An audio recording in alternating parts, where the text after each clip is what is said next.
The sky burned orange and red as another Serati warship exploded in the darkness above. Commander Treshel watched from the bridge of her vessel as pieces of the destroyed ship fell toward the planet below. That was the fifth ship they had lost in the past hour. The Vexri were not stopping. They would not stop until every Serati was dead. "Commander, the enemy fleet is moving into position for another attack," said one of her officers. His voice was shaking. They all knew what was coming. Treshel looked at the tactical display. The Vexri had brought over 200 warships to destroy her people. The Serati fleet had started with 60 vessels. Now they had less than 30 remaining. The numbers did not lie. They were going to lose this war.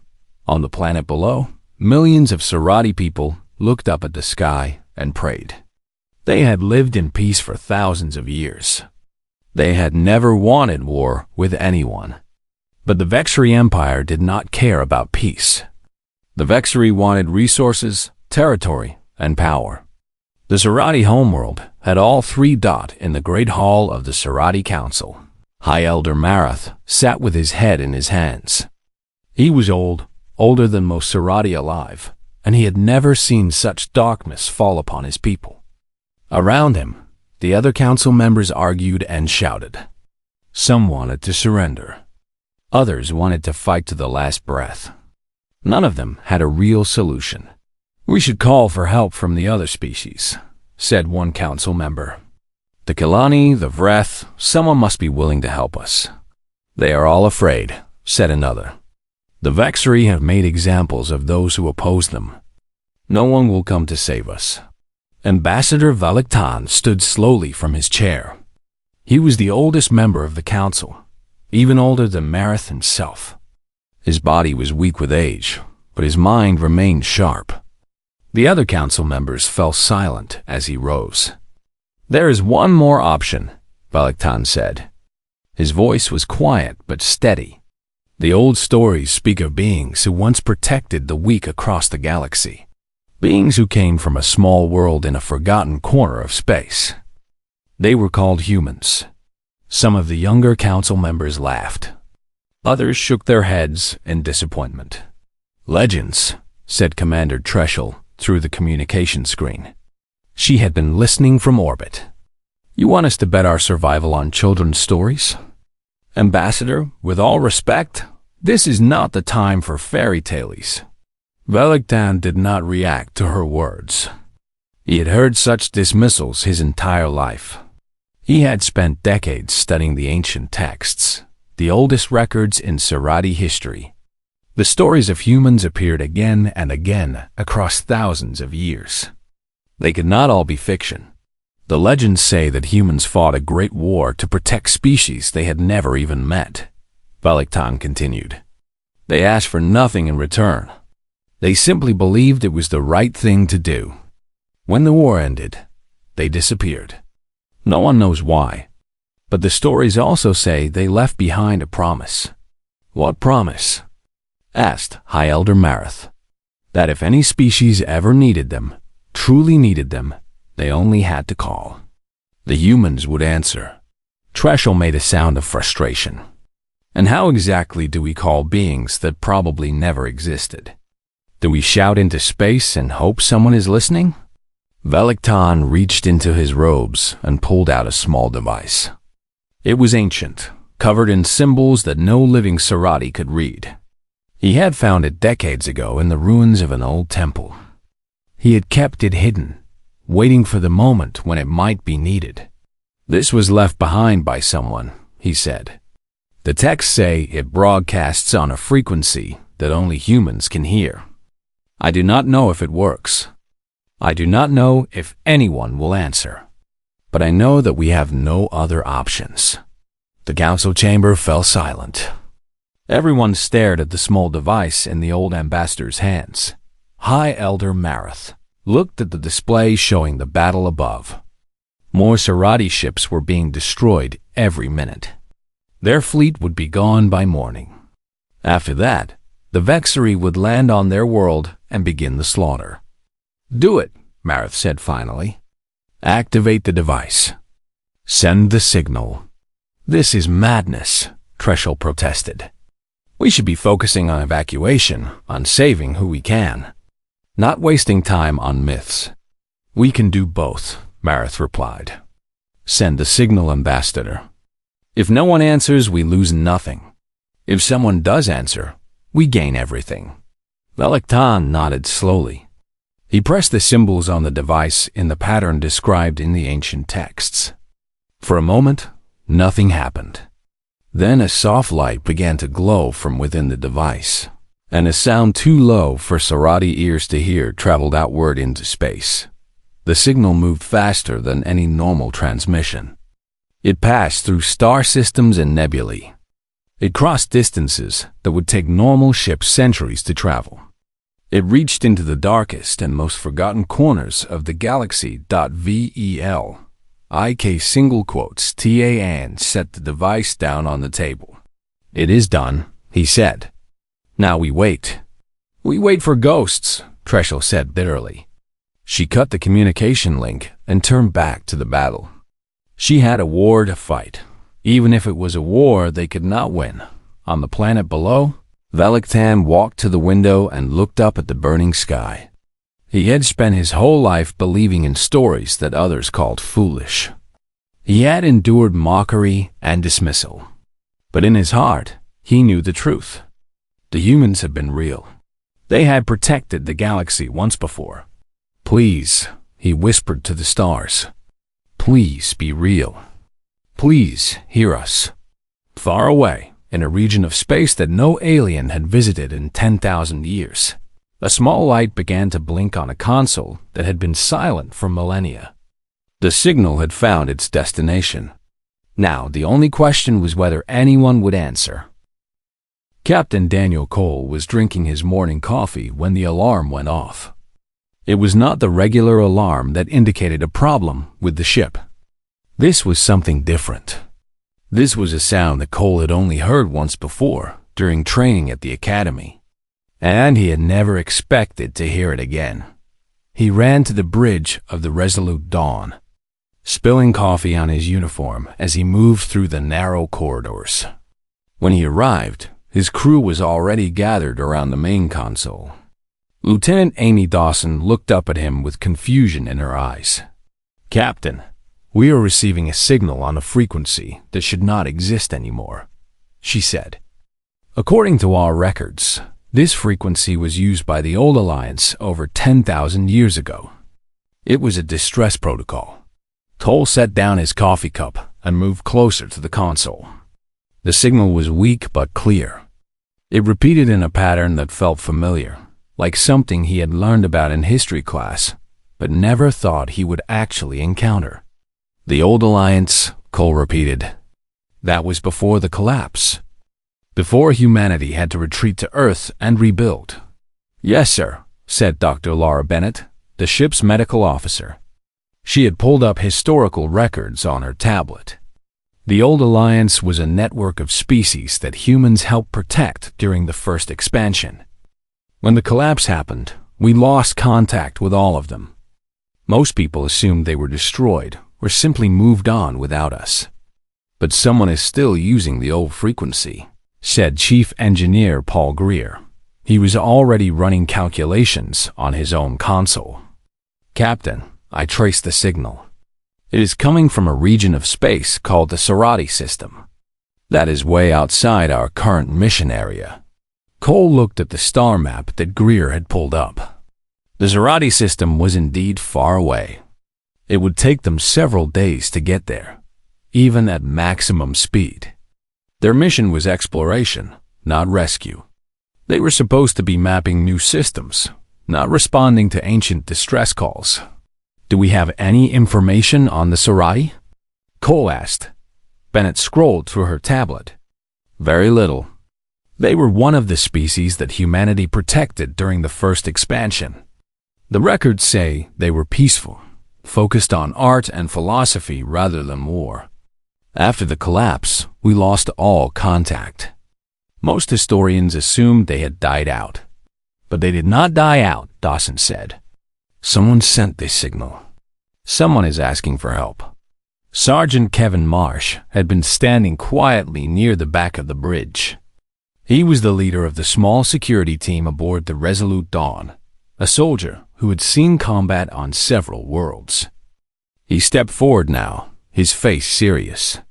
"Captain, if someone is using that old frequency, it means they are desperate. That protocol was only supposed to be used in emergencies.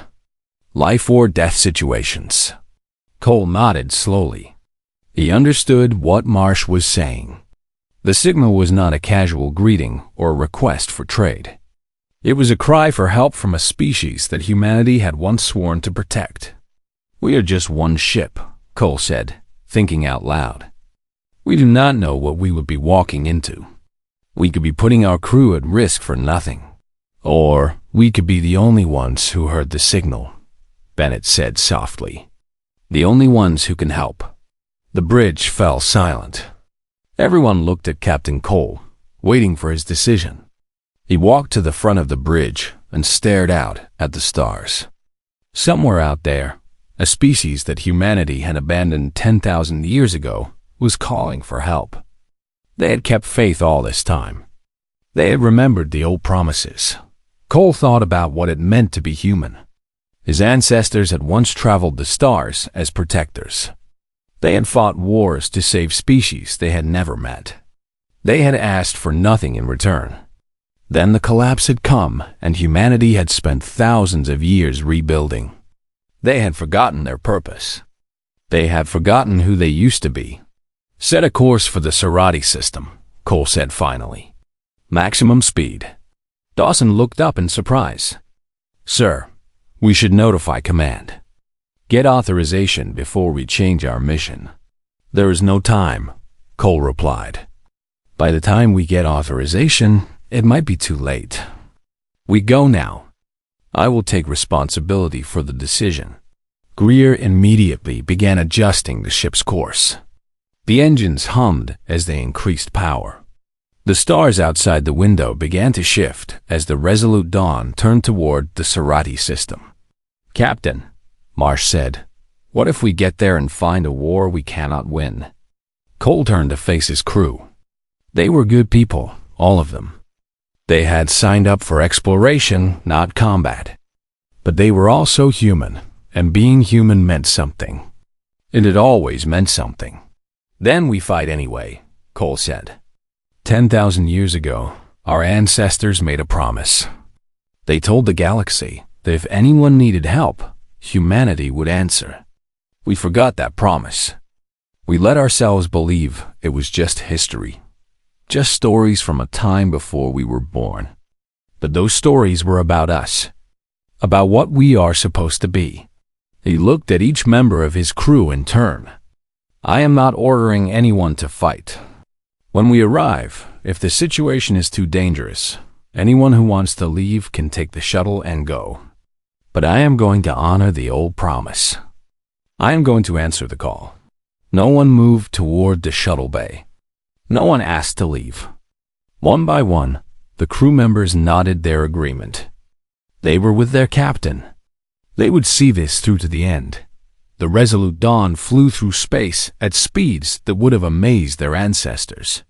As they traveled, Cole reviewed what little information they had about the Serati and the region of space they were entering. He did not know what they would find when they arrived. He did not know if they could make any difference at all, but he knew one thing for certain. Humanity had returned to the stars. And this time, they would not abandon those who needed them. The Resolute Dawn dropped out of faster-than-light travel directly into chaos. Warning lights immediately filled the bridge as the sensors detected hundreds of ships engaged in combat. Explosions lit up the darkness of space like terrible fireworks. The Serati homeworld hung below them, beautiful and blue, while death rained down from above. "Report," Captain Cole commanded. Gripping the arms of his chair, Lieutenant Dawson worked her console frantically. "I count over 150 enemy vessels. They match no known species in our database. The defending fleet is down to maybe 20 ships." "Captain," They are being destroyed. Cole looked at the tactical display. The situation was worse than he had imagined. The attacking fleet was massive, their ships larger and more heavily armed than anything the Sorati could field. This was not a battle. This was a slaughter. "Open a channel," Cole said. "Broadcast on the old frequency." "Channel open, sir." Cole stood from his chair and spoke clearly into the communication system. "This is Captain Daniel Cole of the human vessel Resolute Dawn. We received your signal. We are here to help." For a long moment, nothing happened. The battle continued to rage around them. Then, slowly, the fighting began to pause. Ships on both sides stopped firing as the unexpected message spread through their communications. On her damaged command vessel, Commander Treshel stared at her screen in disbelief. A human ship. An actual human ship had appeared in the middle of her battlefield. The legends were true. They had always been true. "Impossible," she whispered. On the planet below, Ambassador Veliktan collapsed to his knees when he heard the transmission. Tears streamed down his aged face. He had believed all his life. He had never stopped believing. And now, at the end of everything, his faith had been rewarded. "They came," he said to no one in particular. They actually came. The leader of the attacking fleet, Warlord Draxus, watched the new arrival with interest. His ship's sensors could not identify the strange vessel. It was smaller than his warships, but built in a way he had never seen before. "Unknown vessel," Draxus broadcast, his voice cold and threatening. "You have entered a war zone. Identify yourself and withdraw, or you will be destroyed along with these pathetic creatures." Cole looked at Dawson. "Can you identify the attacking species?" "Running the scan now," she replied. "They call themselves the Vexery. Expansion-focused empire. They have conquered dozens of systems in this region. No one has been able to stop them. Until now," Sergeant Marsh said quietly. Cole nodded and opened the channel again. "Warlord Draxus, this is Captain Cole. The Sorati are under our protection. I am asking you once, and only once, to withdraw your forces. Leave this system in peace." Draxus laughed. The sound was harsh and cruel. "One ship threatens my entire fleet? Human, you are either very brave or very stupid. I will enjoy adding your vessel to the wreckage." He signaled his ships to attack. 3 Vexery cruisers broke formation and moved toward the Resolute Dawn, weapons charging. "They are targeting us," Dawson reported. "Shields up," Cole ordered. "Show them what 10,000 years of human engineering can do." The Vexery ships fired. Energy beams and missiles raced toward the human vessel. The Sorati watched in horror, expecting to see their last hope destroyed in seconds. The weapons hit the Resolute Dawn's shields and did nothing. The human ship absorbed the attack like it was nothing more than rain hitting a window. Then the Resolute Dawn fired back. The first Vexery cruiser exploded so quickly that its crew never knew what happened. The second tried to turn away, but was caught by another shot and torn apart. The third managed to get off one more attack before it too was destroyed. 3 ships, 3 shots, 3 kills. The Vexery fleet went silent. Even Warlord Draxus had no words for what he had just witnessed. Human weapons technology had advanced far beyond anything the galaxy had ever seen. "All Sorati vessels, this is the Resolute Dawn," Cole broadcast. "Form up behind us. We will lead the counterattack." Commander Treshel found her voice. "Human vessel, we are badly damaged. Many of our ships cannot fight much longer." "Then stay behind us," Cole replied. "Protect your wounded. We will handle the rest." Chief Engineer Greer shook his head in amazement as he watched the Sorati ships begin to move into position. "Captain, they are actually following us. They trust us. They've been waiting 10,000 years for this moment," Cole said. They deserve to have their faith rewarded. Marsh, prepare your team. I want you on the Sarati command ship to help coordinate their defenses. Yes, sir. Marsh gathered his security team and headed for the shuttle bay. The battle resumed, but now it was different. The resolute dawn cut through the Vexery formation like a blade through cloth. Human weapons tore through shields that had never been breached before. Human tactics confused enemies who thought they knew everything about war. On the Sarati command vessel, Marsh and his team arrived to find chaos. The ship was badly damaged, and many of the crew were injured or dead. Marsh immediately took charge, organizing the survivors and directing repairs to critical systems.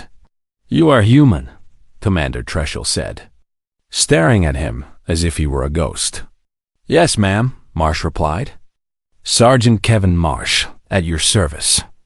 Now, if you do not mind, I need to see your tactical display. We have a lot of work to do. Treshel led him to the command center. For the first time since the battle began, she felt something she had almost forgotten how to feel. She felt hoped on in the great hall on the planet below. Ambassador Veliktan watched the battle turn. The Vexery were no longer advancing. They were falling back, confused and afraid. One human ship had changed everything. The legends were true, High Elder Marath said, standing beside him. All this time, they were true. Veliktan smiled through his tears. Yes, Elder, and now the whole galaxy will know it. Above them, the resolute dawn continued to fight. The Vexery had finally met an enemy they could not defeat. The humans had returned, and they had brought the fire of Earth with them. The battle had been raging for 6 hours. The resolute dawn had destroyed over 30 Vexery ships, but there were always more. Warlord Draxus had called for reinforcements, and new vessels kept arriving through the jump points.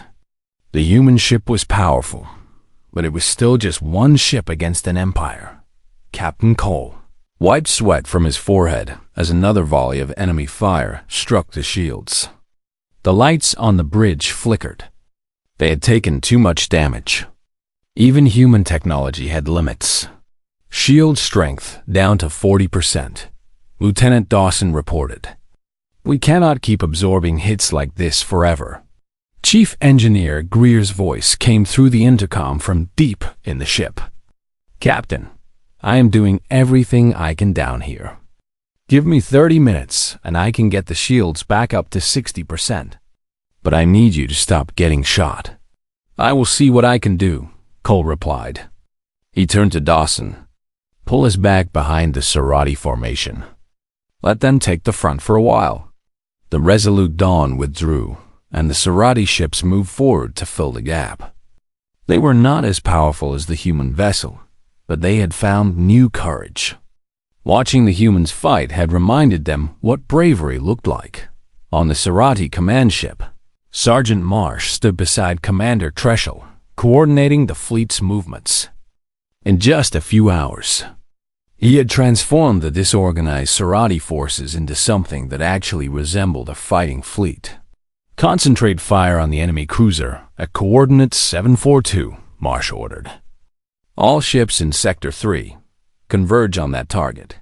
6 Sarati vessels fired together. The Vexery cruiser's shields collapsed, and a moment later the ship exploded. A cheer went up from the Sarati bridge crew. Treshel looked at Marsh with wonder in her eyes. How do you do this? Your tactics, your strategies. They are unlike anything we have ever seen. Marsh shrugged. Humans have been fighting wars since we lived in caves. We are good at it. It is not something to be proud of, really. But when you need to protect people you care about, it becomes useful. You care about us? Treshel asked. You have only known us for a few hours. That is enough, Marsh said simply. You needed help. We came. That is what humans do.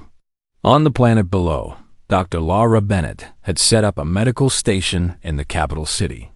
Wounded Sarati soldiers and civilians were being brought to her by the hundreds. She worked without rest, using human medical technology to save lives that would otherwise be lost. A young Sarati child was carried in by his mother. The boy had been injured when a piece of a destroyed ship fell on their home. His injuries were severe. The Sarati doctors had said there was nothing they could do. Bennett looked at the child and then at his mother. "I can help him," she said, "but I need to operate now." The mother did not understand most of the human words, but she understood the look in Bennett's eyes. She nodded and stepped back. 2 hours later, the boy woke up. His wounds were healed. His mother cried and held him close. Bennett moved on to the next patient. There were so many who needed help. "Why do you do this?" One of the Sarati doctors asked her. "Why do you risk so much for people you do not know?" Bennett paused and thought about the question. Because suffering is suffering, no matter who is feeling it. Because your people sent a call for help across 10,000 years of silence, believing that someone would answer. How could we ignore that? How could we call ourselves human if we turned away? Back in space, the battle had reached a critical moment. The Vexari had gathered their remaining ships for one massive assault. If they broke through the Allied line, they would have a clear path to the planet. Millions would die. "Captain," Dawson said, her voice tense. "They are forming up for a major attack. I count over 70 ships moving into position." Cole looked at the tactical display. His ship was still damaged. The Sarati fleet was exhausted. They could not stop a concentrated assault of that size. "There is a way," Cole said slowly. "If we can disable their flagship, the others will lose coordination. They follow Draxus without question. Take him out, and they will fall apart." "The flagship is in the center of their formation," Dawson pointed out. "We would have to fly through their entire fleet to reach it." Cole nodded. "I know. Plot a course. We are going in." The Resolute Dawn surged forward. Vexari ships fired at them from all sides. The shields dropped to 30%, then 20, then 10. Alarms screamed throughout the ship. But Cole did not stop. He pushed forward, through the enemy formation, toward the massive flagship at its center. "We are in range," Dawson reported. "Fire everything," Cole ordered. The Resolute Dawn unleashed every weapon it had. The flagship's shields flared and then collapsed. Human weapons tore into the hull, ripping through decks and systems. Explosions rippled across the giant vessel. On his bridge, Warlord Draxus stared at the destruction around him in disbelief. His ship was dying. His fleet was watching. And one tiny human vessel had done this to him. "All ships," Draxus ordered, his voice filled with rage. "Destroy that human ship, now." But before his order could be carried out, Ambassador Veliktan's voice filled every communication channel in the system. He had accessed the old broadcast network, the one that reached every Sarati on the planet and in space. "People of Sarati," the old ambassador said, "look to the sky.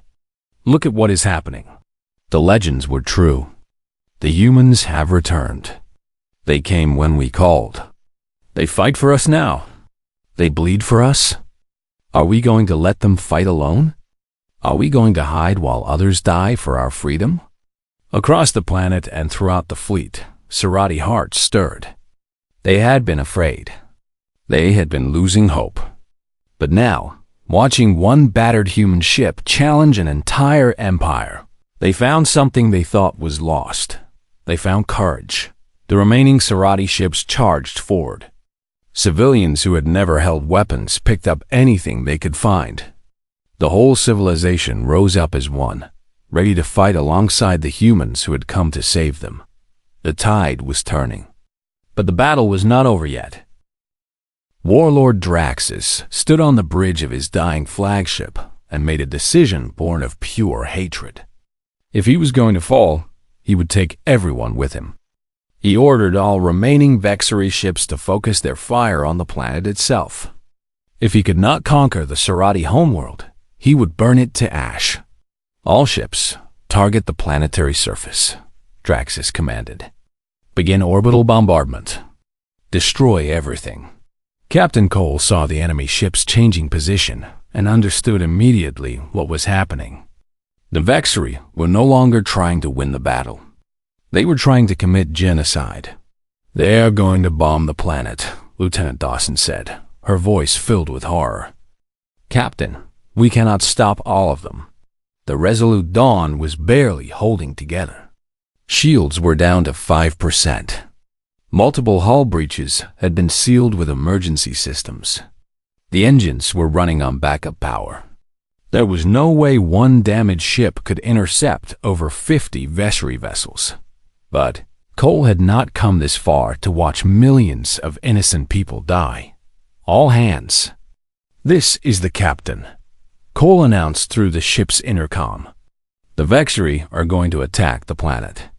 We are going to stop them. I know our ship is damaged. I know the odds are against us. But I also know who we are.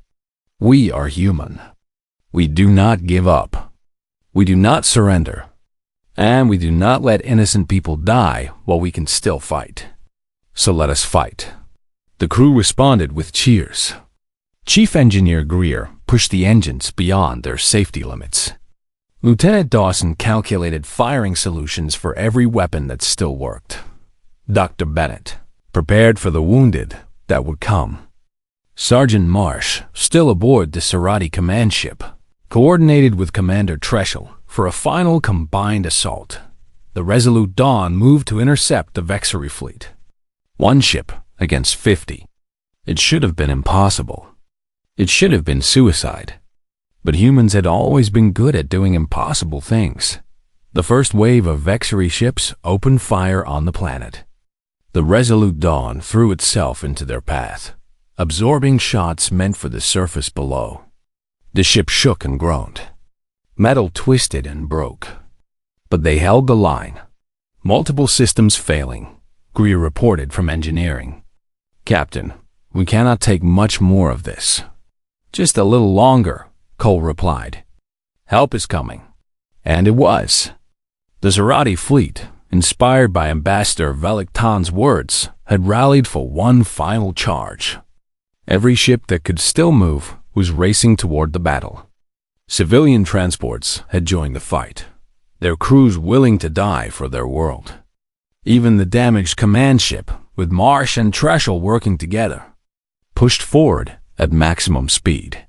"Serati fleet entering range," Dawson announced that the combined fleet hit the Vexari formation like a hammer. The enemy ships, already damaged from hours of fighting, began to fall apart under the assault. One by one, they exploded or retreated. The bombardment of the planet slowed and then stopped. On the dying Vexari flagship, Warlord Draxus watched his empire's invasion crumble. He had conquered dozens of worlds. He had destroyed civilizations that had existed for thousands of years. But he had never faced anything like this. These humans, these beings from legend, had undone everything. "Impossible," Draxus whispered. "One ship. One primitive ship from a forgotten world. How?" Sergeant Marsh's voice came through on a captured Vexari frequency. He and a team of Serati soldiers had boarded the flagship during the final battle. They were making their way to the bridge. "It is not about the ship," Marsh said as he fought through the corridors. "It is about what we believe in. You fight for power. You fight for conquest. We fight for each other. We fight for people who cannot fight for themselves. That is why you lose." The bridge doors exploded inward. Marsh and the Serati soldiers entered, weapons raised. Vexari guards tried to stop them, but were quickly defeated. Within minutes, the flagship was under Allied control. Draxus fell to his knees as Marsh approached him. "What happens now?" the Warlord asked. "Will you kill me?" Marsh looked at the creature who had caused so much death and suffering. Part of him wanted to end it right there. But that was not the human way. That was not what they had come here to prove. "You will stand trial," Marsh said, Your victims deserve justice, not revenge. You will answer for what you have done. With their flagship captured and their warlord defeated, the remaining Vexry ships fled. The invasion was over. The Serati homeworld had survived. The Resolute Dawn drifted in space, too damaged to move under its own power. But it had done what it came to do. Captain Cole sat in his chair, exhausted beyond words, and smiled. "Serati Command, this is the Resolute Dawn," he said. "The enemy is retreating. You are safe." Ambassador Valiktan's voice came through the speakers. The old diplomat was crying openly, making no attempt to hide his emotions. "Human vessel, we do not have words to thank you. You came when no one else would. You fought for us when you had no reason to. The legends said humans were protectors. Now we know the legends were true." Cole thought about how to respond. He thought about all the history that had led to this moment. Thousands of years ago, humanity had traveled the stars as guardians. Then they had fallen, retreated, and forgotten who they were. But the Serati had not forgotten. They had kept faith all this time. "We made a promise," Cole said finally. "A long time ago, we promised to protect those who needed protection. We forgot that promise for too long. But promises do not expire. They do not fade with time. They wait for us to remember them. Today, we remembered." On the planet below, the Serati people emerged from their shelters and looked up at the sky. The burning had stopped. The explosions were gone. In their place was a single battered human ship, surrounded by the remains of the fleet that had saved them all. High Elder Marith declared that day a permanent holiday. From now on, the Serati would celebrate the return of the legends.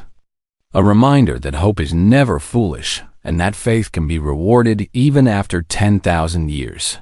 Weeks later, after repairs were completed and the wounded were healed, the Resolute Dawn prepared to return home.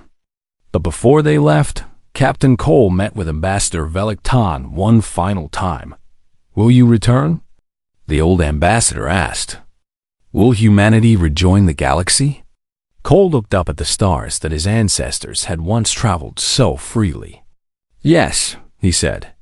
"We will return. Not as conquerors or rulers, but as what we were always meant to be, protectors, partners, friends." Valiktan smiled, tears in his ancient eyes. "Then the legends are not over. They are just beginning." The Resolute Dawn departed, carrying with it news that would change everything. Humanity had returned to the stars. And this time, they would not forget their purpose. In the great library on the Serati homeworld, historian Keleth gathered the children for their lessons. They sat in a circle around him, eyes wide with wonder. "Tell us about the humans," they begged. "Tell us about the legends." Keleth smiled and began to speak. But he was not telling stories of the distant past anymore. He was telling stories of the present, of the future, of a galaxy where humans and Serati and countless other species would stand together against the darkness. The legends had become real, and the best chapters were still to come.